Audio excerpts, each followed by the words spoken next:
മലയാള സിനിമയിലെ താരങ്ങൾ ലഹരിക്കുരുക്കിലെത്തുന്നത് ഇതാദ്യമായാണോ? അല്ല. 2015 ജനുവരിയിൽ കൊക്കെയിൻ കേസിൽ ഷൈൻ ടോം ചാക്കോ ആദ്യം പിടിയിലായി. ഓം പ്രകാശിന്റെ ലഹരി കേസിലും ശ്രീനാഥ് ഭാസിയും പ്രയാഗ മാർട്ടിനും ചോദ്യമുനയിലെത്തി. അതിനുശേഷവും നമ്മൾ ഒരുപാട് സംഭവ വികാസങ്ങൾ കണ്ടു, ഒരുപാട് കേസുകളെ കുറിച്ചറിഞ്ഞു, ഒരുപാട് താരങ്ങൾ പിടിയിലാവുന്നതടക്കം കണ്ടു. വിവരങ്ങളുമായി ലേബി സജീന്ദ്രനാണ് ചേരുന്നത്. ലേബി, മലയാള സിനിമയിൽ ലഹരിയുടെ ഉപയോഗം ഉണ്ട് എന്നുള്ളത് ഈ നമ്മൾ പറയില്ലേ നാട്ടിൽ പരസ്യമായ ഒരു രഹസ്യമാണ്. അപ്പോൾ നമുക്കതിലൊരു ഞെട്ടലും ഉണ്ടാവുന്നില്ല എന്നുള്ളതാണ്. ഇപ്പം ഇന്ന് രാവിലെ നമ്മൾ ഈ ഒരു വാർത്ത, സംവിധായകർ പിടിയിലാവുന്നു എന്നുള്ള വാർത്ത കേട്ടപ്പോൾ പോലും പൊതുസമൂഹത്തിന് എന്തെങ്കിലും ഒരു ഞെട്ടൽ ഉണ്ടാവുമെന്ന് യഥാർത്ഥത്തിൽ നമുക്ക് തോന്നുന്നില്ല. ഇത് എത്രയോ കേസുകൾ സംഭവിച്ചിട്ടുണ്ട്. ചരിത്രം ഒന്ന് നമ്മൾ ചികയാൻ നിന്നാൽ എന്തൊക്കെയുണ്ട് ആ ചരിത്രത്തിൽ ലേബി? റോഷി, 2015 ജനുവരിയിലാണ് ഷൈൻ ടോം ചാക്കോയെ കൊക്കെയിൻ കേസിൽ പോലീസ് പിടികൂടുന്നത്. അന്ന് കടവന്ത്രയിലെ ഫ്ളാറ്റിൽ അർദ്ധരാത്രിക്ക് ഇപ്പോൾ സംഭവിച്ചതുപോലെ തന്നെ പോലീസിന് അന്ന് രഹസ്യ വിവരം ലഭിക്കുകയായിരുന്നു. രഹസ്യ വിവരത്തിന്റെ അടിസ്ഥാനത്തിൽ കടവന്ത്രയിലെ ഷൈൻ ടോം ചാക്കോയുടെ ഫ്ളാറ്റിലെത്തുമ്പോൾ അന്ന് 4 മോഡലുകളും അവിടെ ഉണ്ടായിരുന്നു. എല്ലാവരെയും ഈ കൊക്കെയിനോട് കൂടി തന്നെ പോലീസ് കസ്റ്റഡിയിലെടുക്കുന്നു. തുടർന്ന് അതിന്റെ നാൾവഴികളൊക്കെ വളരെ വാർത്താ സമ്പന്നമായിരുന്നു, വളരെ സജീവമായിരുന്നു അന്വേഷണമൊക്കെ.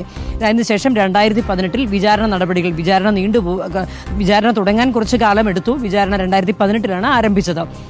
വിചാരണയെല്ലാം പൂർത്തിയാക്കി കഴിഞ്ഞപ്പോഴാണ് അടുത്തിടെ കഴിഞ്ഞ ഫെബ്രുവരിയിലാണ് എറണാകുളം സെഷൻസ് കോടതി തെളിവുകളുടെ അഭാവത്തിൽ ഇവരെ എല്ലാവരെയും വെറുതെ വിടുകയാണ് ചെയ്തത്.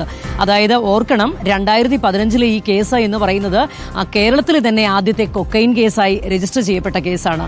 ആ കേസിന്റെ കാര്യമാണ് പറഞ്ഞത്. അവസാനം വന്നപ്പോൾ തെളിവുകളില്ല. കോടതി വെറുതെ വിട്ടുവെങ്കിൽ പോലും പോലീസ് വലിയ രീതിയിൽ തന്നെയാണ് കോടതിയിൽ നിന്ന് പഴി കേൾക്കേണ്ടി വന്നത്. അതിനുശേഷമാണ് പിന്നീട് ഇങ്ങോട്ട് വരുമ്പോൾ ഓം പ്രകാശിന്റെ കേസാണ് സിനിമയിൽ അടുത്തതായി വരുന്നത്. ഗുണ്ടാ നേതാവായ ഓം പ്രകാശ് ഈ കഴിഞ്ഞ വർഷം ഒക്ടോബറിൽ 2024 ഒക്ടോബറിൽ കൊച്ചിയിൽ ഒരു പഞ്ചനക്ഷത്ര ഹോട്ടലിൽ ലഹരി പാർട്ടി നടത്തുന്നു. ഈ ലഹരി പാർട്ടി 2-3 ദിവസങ്ങളായി ഇവിടെ താമസിച്ച് നടത്തിയ ലഹരി പാർട്ടിയിൽ ശ്രീനാഥ് ഭാസിയും അതുപോലെ തന്നെ പ്രയാഗ മാർട്ടിനും പങ്കെടുക്കുന്നു. എന്നാൽ പോലീസിന് ഇവർ നൽകിയ മൊഴിയിൽ അവർ മദ്യവും സിഗരറ്റും മാത്രമേ ഉപയോഗിച്ചിട്ടുള്ളൂ, ലഹരി വസ്തുക്കളൊന്നും തന്നെ ഈ രാസലഹരിയൊന്നും ഉപയോഗിച്ചിട്ടില്ല എന്നുള്ള രീതിയിലുള്ള മൊഴികളൊക്കെയാണ് വന്നിരിക്കുന്നത്. ഏതായാലും ലഹരി ഉപയോഗിച്ചിട്ടില്ല എന്നിവർ പോലീസിന് മൊഴി നൽകുന്നു. ഇവരെ പോലീസ് വളരെ വിശദമായി, ഇവർ അവിടെ പങ്കെടുത്തു എന്നതുപോലും പോലീസ് മനസ്സിലാക്കുന്നത് അവിടെ ഉള്ള CCTV ദൃശ്യങ്ങൾ വിശദമായി പരിശോധിച്ചപ്പോഴാണ്. ഇത്തരത്തിൽ അവിടെ എന്തിന് ഈ 2 പേർ വന്നു എന്നറിയാൻ വിശദമായി ചോദ്യം ചെയ്യുന്നു. ചോദ്യം ചെയ്തതിനു ശേഷം വിട്ടയക്കുന്നു.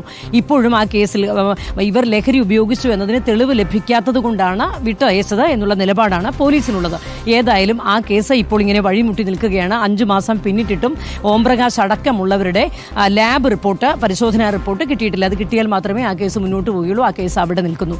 അതിനിടയിലാണ് ഈ മാസം മാർച്ചിൽ മേക്കപ്പ് മാൻ, ആവേശം ഉൾപ്പെടെയുള്ള സിനിമകളുടെ മേക്കപ്പ് മാൻ പിടിയിലാകുന്നത്. RG വയനാടൻ എന്ന പേരുള്ള രഞ്ജിത്ത് ഗോപിനാഥൻ പിടിയിലാകുന്നു. പിടിയിലായത് ഒരു സിനിമയിൽ അട്ടഹാസം എന്ന് പറഞ്ഞ സിനിമയുടെ ലൊക്കേഷനിലേക്ക് ഇടുക്കിയിലേക്ക് പോകവെയാണ് വാഹന പരിശോധന എക്സൈസ് നടത്തുന്നു. അന്നും എക്സൈസിന് ഇതുപോലെ തന്നെ ഒരു സൂചന ലഭിച്ചു. അതിന്റെ അടിസ്ഥാനത്തിൽ വാഹന പരിശോധന നടത്തുമ്പോൾ സിനിമാ സെറ്റിലേക്ക് പോയ മേക്കപ്പ് മാനെയാണ് പിടികൂടുന്നത്.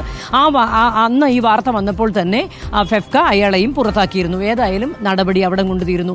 അന്ന് ചെറിയ അളവിലായിരുന്നു കയ്യിൽ ഹൈബ്രിഡ് കഞ്ചാവ് സൂക്ഷിച്ചത്. അതുകൊണ്ട് തന്നെ വലിയ അളവല്ല എന്നുള്ള കാരണം കൊണ്ട് തന്നെ അറസ്റ്റ് ചെയ്ത് വിട്ടയക്കുന്നു. ആ കേസ് അവിടെ നിൽക്കുന്നു. അതിനുശേഷമാണ് ഷൈൻ ടോം ചാക്കോയുടെ കേസ്, വിൻസി അലോഷ്യസ് വെളിപ്പെടുത്തുന്ന കേസ് വരുന്നത്. ആ കേസിൽ പോലീസിന് ഇപ്പോൾ തടസ്സമായിരിക്കുന്നത്, അപ്പോൾ പോലീസ് വന്ന് പിടികൂടാൻ നോർത്തിലെ ഹോട്ടലിലേക്ക് വരുമ്പോൾ ചാടി രക്ഷ, 3-ാം നിലയുടെ മുകളിൽ നിന്ന് സിനിമയിൽ കാണുന്നത് പോലെ അതിസാഹസികമായി ചാടി രക്ഷപ്പെടുകയാണ് അന്ന് ഷൈൻ ടോം ചാക്കോ ചെയ്തത്. അത് വലിയ ബുദ്ധിയാണ് കാണിച്ചത്. പോലീസ് നേരെ പിടികൂടുമ്പോൾ കയ്യിൽ തെളിവ് ഒന്നും ഉണ്ടാകരുതെന്ന് കരുതി രക്ഷപ്പെടുന്നു. ആ കേസ് ഇപ്പോൾ നമ്മൾ കണ്ടതാണ് ഏറ്റവും കൂടുതൽ. അതിനുശേഷമാണ് ഇപ്പോൾ എക്സൈസിന് രഹസ്യ വിവരം ലഭിച്ചതിനെ തുടർന്ന് കേരളത്തിലെ 2 പ്രമുഖ യുവ സംവിധായകർ ഇപ്പോൾ എക്സൈസിന്റെ പിടിയിലായിരിക്കുന്നത്. അതാണ് ലേബി സജീന്ദ്രൻ വിശദീകരിച്ചത്. ചരിത്രമാണ് വിശദീകരിച്ചത്. പ്രേക്ഷകർക്കറിയാം, നമ്മളെല്ലാം അറിഞ്ഞിട്ടുള്ള കേസുകൾ തന്നെയാണ്.